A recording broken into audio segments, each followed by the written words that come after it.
Chers amis, Hanouka Sameach, de très très belles fêtes de Hanouka. Je voudrais, en ce premier soir de Hanouka, essayer de partager avec vous une approche un peu originale de ce que c'est ce grand moment de Hanouka. Comme vous le savez, nous avons une Mara dans Shabbat qui nous dit Tanur Maï Hanouka. Qu'est-ce que c'est Hanouka? Tanur Abanan Bechafhe Bekislev Yomé de Hanouka Temania Inun. À partir du 25 Kislev, il y a donc 8 jours de Hanouka. Je traduis directement, on ne peut pas faire de hesped, d'éloges funèbres, on n'a pas le droit de jeûner, parce que les Grecs sont rentrés dans le sanctuaire et ils ont rendu impures toutes les huiles qui se trouvaient dans le sanctuaire. Et lorsque les Hashmonaïm les ont vaincus, ils n'ont trouvé qu'une fiole d'huile qui était scellée du sceau du Kohen Gadol.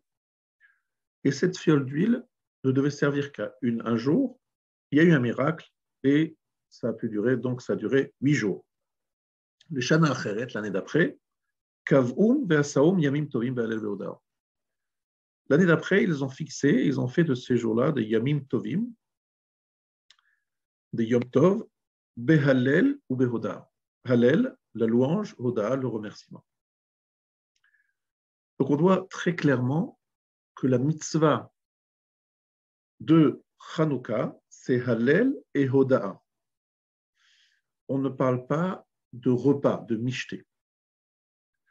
Le tour dans le Siman 670, Tav Resh Ayin, au nom du Maharam de Rothenburg, que, effectivement, il y a une grande différence entre Hanouka et Purim. Purim, il y a une grande mitzvah du mishté, du repas de Purim. Hanouka, c'est différent. Il n'y a pas de mitzvah de mishté, de faire un repas. Le Bach, Baït Hadash, commentaire du Tour, nous dit la chose suivante. Pourquoi cette différence? Parce que tout simplement, à Purim, le décret de Haman et d'Achashverosh était de détruire physiquement le peuple juif. La solution finale, faire en sorte qu'il n'existe plus un seul juif sur terre. Et donc, comme c'est le corps qui était visé, et qu'en plus, la faute qui est à l'origine de ce décret, c'est le fait qu'ils ont profité du repas de Achashverosh. Ils ont été invités à un repas au palais. Mordechai leur avait interdit l'accès à ce repas. Ils y sont allés quand même. Et donc, la menace, comme d'ailleurs la faute concernait le corps, eh bien, pour se racheter, pour marquer le miracle, on organise des mishtés, des repas à Purim. Des repas pour marquer le sauvetage du corps et des repas pour rappeler que nous avons fait le tikkun, la réparation de la faute du repas pris chez Achashverosh. Par contre, à Hanouka, il n'y a pas de consommation interdite. La raison pour laquelle à Hanouka, il y a tout simplement eu ce décret et cette pénétration des Yévanim, des Grecs, c'est parce que à Hanouka, la faute était nitrashlu ba'avoda, un laisser-aller, sans doute lié à un automatisme, à une habitude. On ne faisait plus la avoda, le service divin au Beth Amikdash, avec joie, avec enthousiasme.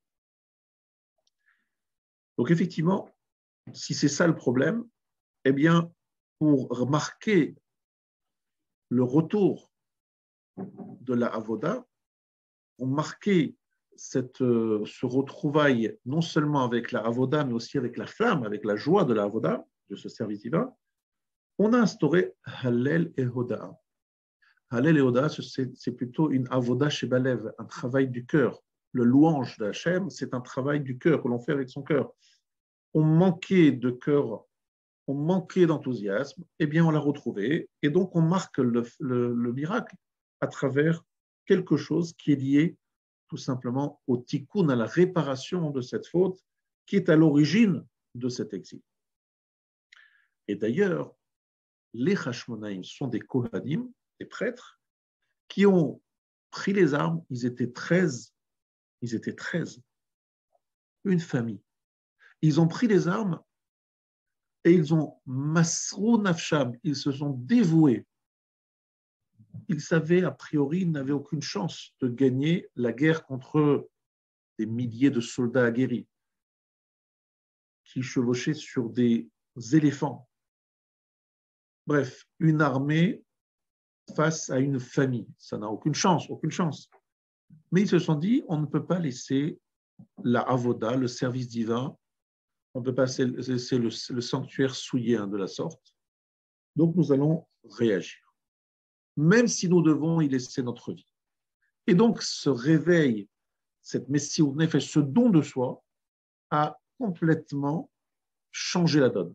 Parce que l'origine, elle est un problème de laisser aller, de manque d'enthousiasme. Lorsqu'on le retrouve, eh bien tout simplement, automatiquement, l'exil disparaît. Nous voyons ici quelque chose de très important. Nos sages voient l'exil d'une autre façon que nous. Nous voyons un problème géopolitique, nous voyons une force armée face à un peuple désarmé. Et en fait, ici, il s'agit d'un autre problème. Il y a un problème spirituel. Lorsque la source de ce problème est résolue, parce qu'il y a eu des grands personnages, des tzadikim dans cette génération qui ont réparé le problème, eh bien, l'exil disparaît de lui-même. Bien. Maintenant, nous allons nous intéresser au nom Hanouka. Pourquoi est-ce qu'on a choisi ce terme, Hanouka? Alors, il est très connu, la première explication est très connue, c'est de dire que c'est Hanou Chafé, c'est-à-dire qu'ils se sont reposés le 25. On partage le mot Hanouka en deux, Hanou Chafé. Ils se sont reposés le 25. Tout simplement, le 25, c'est-à-dire comme aujourd'hui le 25 qui se lève, c'était un moment de repos après une guerre terrible, a priori perdue d'avance, mais qui a été gagnée. Et donc, ils se sont reposés, ils ont fait la fête, parce qu'ils ont vaincu beaucoup plus fort qu'eux. Et d'ailleurs, le prix Hadash explique que c'est la raison pour laquelle nous fêtons le premier jour de Hanouka. D'habitude, on se dit, le premier jour, c'est à cause de la fiole d'huile. Mais la fiole d'huile, le premier jour, ce n'était pas un miracle. C'était un miracle à partir du deuxième jour, puisque c'était une fiole d'huile qui contenait une quantité d'huile suffisante pour une journée. Donc, une journée, ce n'est pas un miracle. Mais le premier jour, c'est pour marquer la victoire contre les armées grecques. Et donc, premier jour, Hanou Chafé, ils se sont reposés ce jour-là. Mais il y a un grand chacham qui s'appelait le Or Zaroua. Le Or Zaroua, c'est un des rishonim, un des rabbins qui a vécu dans le Moyen-Âge et qui nous dit la chose suivante, que Hanouka s'est mis la shon chinuch. Le Maharsha, dans Shabbat, nous dit la même chose. La shon chinuch. Chinuch, ça veut dire inauguration. On a inauguré le Mishkan. Le Beth Amikdash était en place, je vous rappelle. Un petit rappel historique. La période de Hanouka, vous le savez, c'est au milieu du Second Temple. Environ 200 ans avant la destruction du Second Temple, qui était en place pendant 420 ans. Donc, on est à peu près au milieu. On a inauguré à nouveau, c'est-à-dire que le Beth Amikdash n'a pas été détruit, le sanctuaire n'a pas été détruit par les Grecs. Il a été souillé. Donc, lorsqu'on a purifié cet endroit, cette purification a duré 8 jours. 8 jours de purification, de nettoyage au temps premier, mais aussi nettoyage spirituel, tahara, purification. Ça a pris 8 jours. Donc, en fait, finalement, c'est le 8e jour que tout était propre et tout était en place. Ça a duré 8 jours. Donc, la notion de Hanouka, c'est une inauguration. Eh bien, si véritablement c'était une inauguration, nous avons ici une grande question. Une très grande question que je voudrais ici partager avec vous. C'est ça le but de mon intervention sur Hanouka, c'est de vous poser cette question. Si on marque l'inauguration du Beth Amikdash, c'est ça le moment important, le point important de Hanouka, je ne comprends pas. Pourquoi on ne marque pas aussi une fête au moment de l'inauguration du premier temple. Pourquoi on ne fait pas une fête pour marquer l'inauguration du deuxième temple? Et là, on va marquer l'inauguration, non pas vous avez compris, ce n'est pas une inauguration puisque le Beth Amikdash existait, c'est la purification d'un temple qui a été souillé, et ça, il faut le marquer. Mais pourquoi le marquer? Dans quel but? Tout simplement, a priori, aujourd'hui, ça n'a plus vraiment de sens, puisqu'il n'y a plus de Beth Amikdash. Rappeler l'inauguration d'un Beth Amikdash, d'un sanctuaire qui n'existe plus, c'est encore plus marquer l'absence du Beth Amikdash, et ça doit être l'occasion d'une tristesse, pas d'une fête. Eh bien, chers amis, c'est exactement le point que je voudrais expliquer. Vous dire qu'en fait, toute la notion de Hanouka, c'est montrer que l'inauguration qui a eu lieu à l'époque des Grecs par les Hashmonaïm est une inauguration qui traverse l'histoire jusqu'à aujourd'hui. Et cette inauguration ne s'est jamais arrêtée, même avec la destruction du Beth Amikdash, ce qui, encore une fois, dit comme cela, vous devez trouver ça bizarre. Je vous comprends. Je vais l'expliquer. Je vais l'expliquer en vous donnant encore un autre indice. Il y a deux indices que je voudrais rajouter. Le premier, c'est le Ramban, Nachmanide, au début de Beha'alotra. Je vous invite à tous à regarder dans les mots le Ramban. Dans Beha'alotra, au début, Nachmanide rappelle le Midrash. Il rapporte le Midrash. Je vous rappelle qu'au début de Beha'alotra, donc la paracha qui se trouve dans le livre de Bamidbar, Beha'alotra est un Nérot. On parle là-bas de préparer les bougies, les nérotes, les godets de la menorah, du candélabre. Eh bien, cette préparation-là se faisait tous les jours, comme vous le savez. Mais à quel moment c'est signalé? C'est signalé juste après l'énumération des 12 sacrifices apportés par les 12 princes pour l'inauguration du tabernacle, du Mishkan. Très bien. Mais quel rapport y a-t-il entre les prescriptions liées à la menorah et l'inauguration par les 12 princes du Beth Amikdash, du Mishkan? La réponse, c'est que dans l'inauguration, il y avait toutes les tribus, sauf la tribu de Lévi.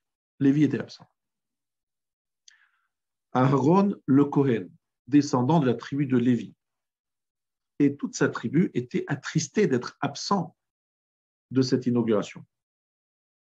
Alors, Akadosh Baruch Hu lui répond et le console en disant Shelcha Gedola Mishelaim. Ce qui t'est réservé est plus grand que ce qui est pour eux. Ce qui te concerne à toi, Aaron, c'est allumer la menorah, c'est plus grand encore que ce qu'ils font. En quoi c'est plus grand? Allumer la menorah, c'est un travail que doit faire le Kohen, effectivement. Mais a priori, ça s'arrête avec la destruction du Beth Amikdash. En quoi on met un focus, on insiste sur le fait que Aaron, ce qu'il va faire au niveau de la menorah, est plus grand que les sacrifices qui vont inaugurer le Mishkan, le tabernacle. Dit le Ramban, c'est que la menorah, c'est quelque chose qui ne s'arrêtera jamais. Allusion ici, dit le Ramban, aux Hashmonaïm, qui vont allumer la menorah, qui va durer 8 jours et qui va donner lieu à Hanouka. Et ça, c'est quelque chose qui va durer jusqu'à la fin du temps. C'est pour toujours. Les Nessi'im font un sacrifice pour un Mishkan provisoire qui va disparaître, alors que la menorah, c'est une affaire qui ne s'arrêtera jamais. Donc nous apprenons et nous lisons dans les mots du Ramban que ce que nous faisons à Hanouka, c'est la menorah du Beth Amikdash que nous plaçons dans nos maisons. C'est continuer ce que faisait Aaron HaKohen au quotidien, nous le faisons que 8 jours pendant Hanouka. Ce qui explique le fait que les bougies de la menorah, la lumière de la menorah, assur leishtamesh bahem. On n'a pas le droit de les utiliser. On n'a pas le droit d'en tirer profit. Nous savons tous que nous avons le shamash, entre autres, pour résoudre ce problème. Le issur leishtamesh, on n'a pas le droit de l'utiliser. Pourquoi? Parce que c'est un morceau du Beth Amikdash qui est chez nous. C'est une menorah du Beth Amikdash. Or, le candélabre du Beth Amikdash, on n'avait pas le droit d'en profiter. C'était assur b'hana, interdiction d'en profiter. Donc, cet élément-là de la menorah, cette menorah qui ne s'arrêtera jamais jusqu'à la fin des temps, c'est en fait un morceau de Beth Amikdash, une partie du travail du Beth Amikdash, qui est un pont entre depuis la destruction du Beth Amikdash jusqu'à la fin des temps. Et d'ailleurs, le Khatam Sofer prend un pasouk dans Tehilim, un des derniers Shira Ma'alot, qui se termine par Kohaneha albish yesha, Chasideha ranen iranenu. Donc, ces Kohanim, les Kohanim donc du Beth Amikdash, albish, je vais habiller yesha d'une sauvetage, donc c'est une forme lyrique, je vais leur donner la Yeshua, ils vont être sauvés. Vachasideha ranen iranenu, donc ces chassidim, donc ces gens pieux, vont chanter.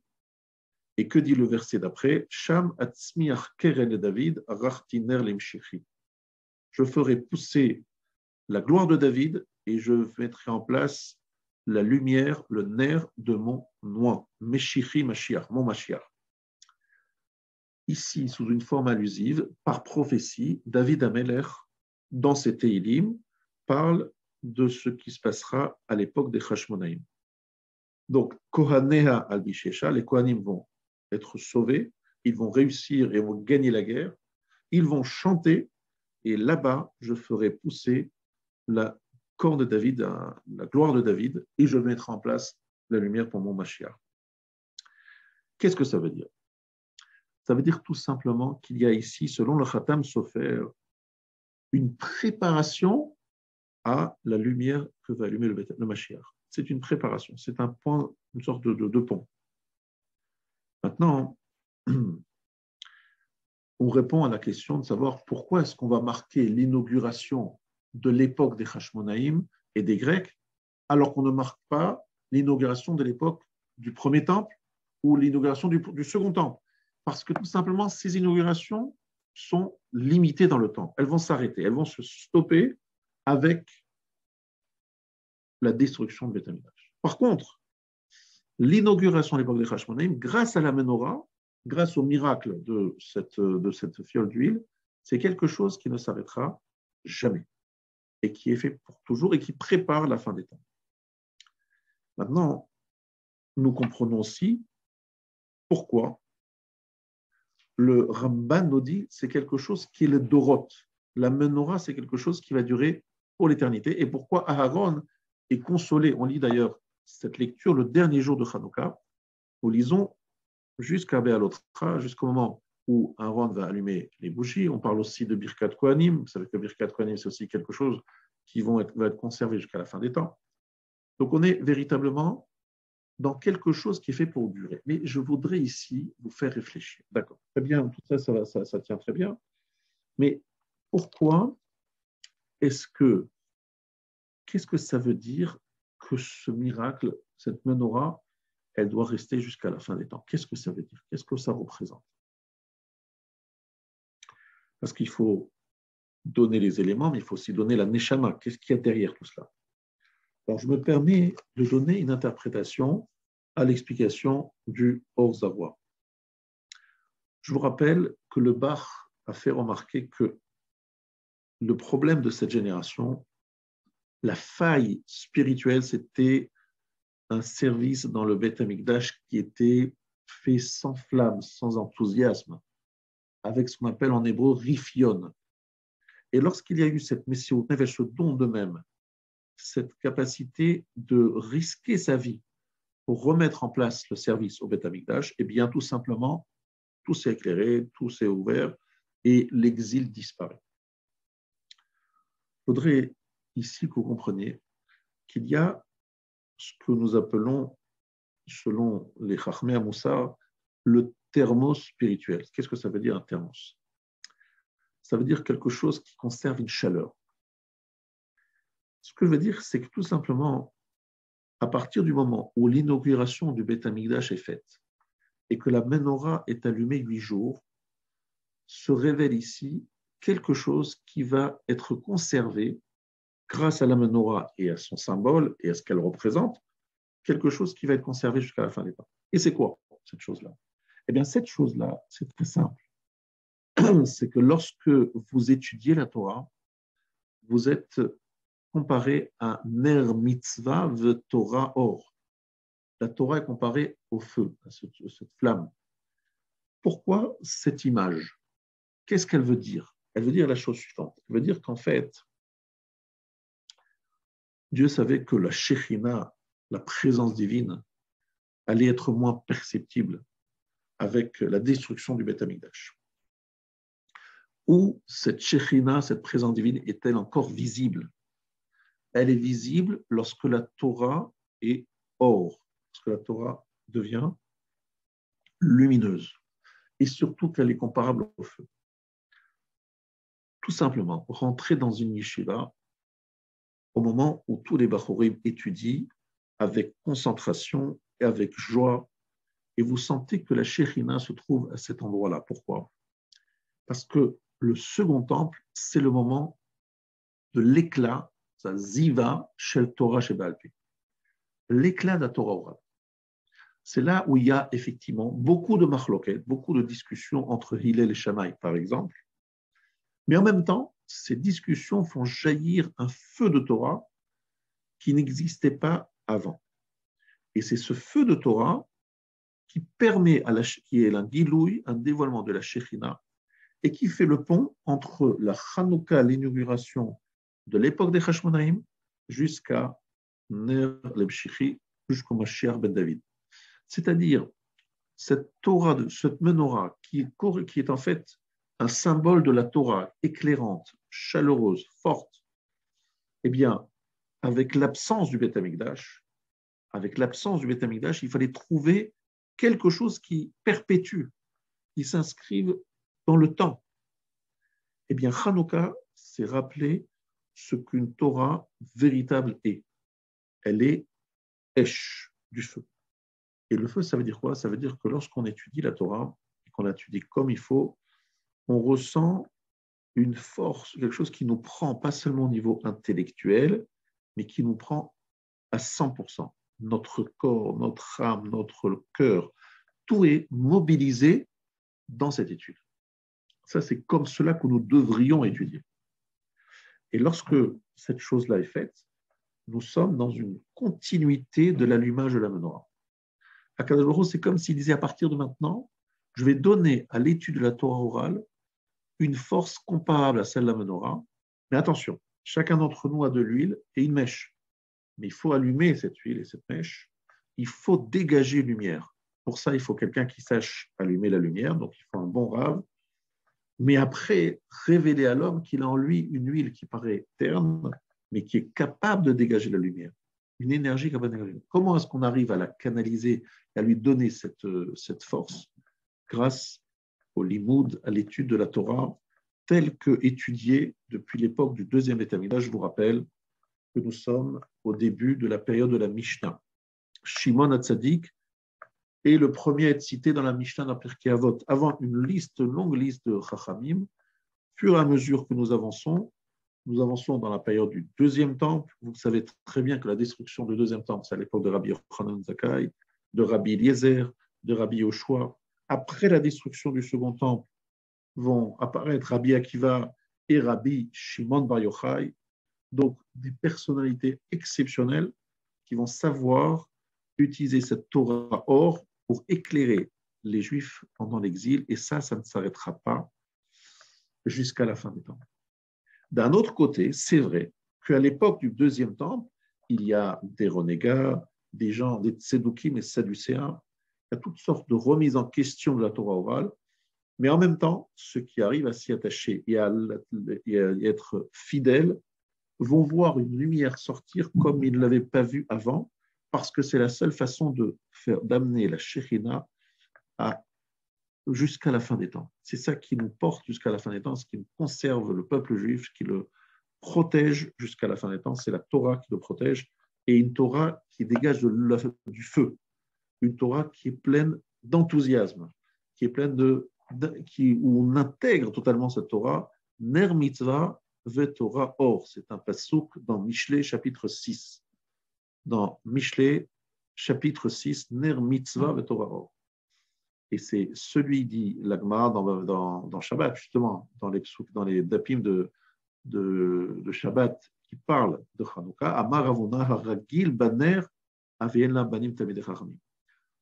Celui qui est habitué au ner, à l'allumage des bougies, donc de Shabbat et de Hanouka, eh bien, il aura le mérite d'avoir des enfants Talmidei Chachamim. Nous n'allons pas expliquer longuement pourquoi, quel est le lien, mais ce qui est sûr, c'est que nous avons compris qu'il y avait ici, dans Hanouka, une notion d'inauguration du Beth Amikdash. Et c'est pour cela que nous disons Az Egmor, Beshir Mizmor, Hanouka Tamizber. Alors je terminerai, et dans Maotso, Az Egmor, alors je terminerai, Beshir Mizmor, avec les chants, Hanouka Tamizber, l'inauguration du Mizber. Donc on est bien dans la termine. Il s'agit de terminer l'inauguration. Et cette terminaison ne peut se faire qu'avec tout le travail, tel que je l'ai expliqué, une Torah or, une Torah qui éclaire, c'est-à-dire une Torah pleine de force spirituelle, d'énergie, qui est capable de transformer cette huile, c'est-à-dire ces potentialités qui sont en nous, en quelque chose d'extrêmement chaleureux et fort, et qui nous accompagne jusqu'à la fin des temps.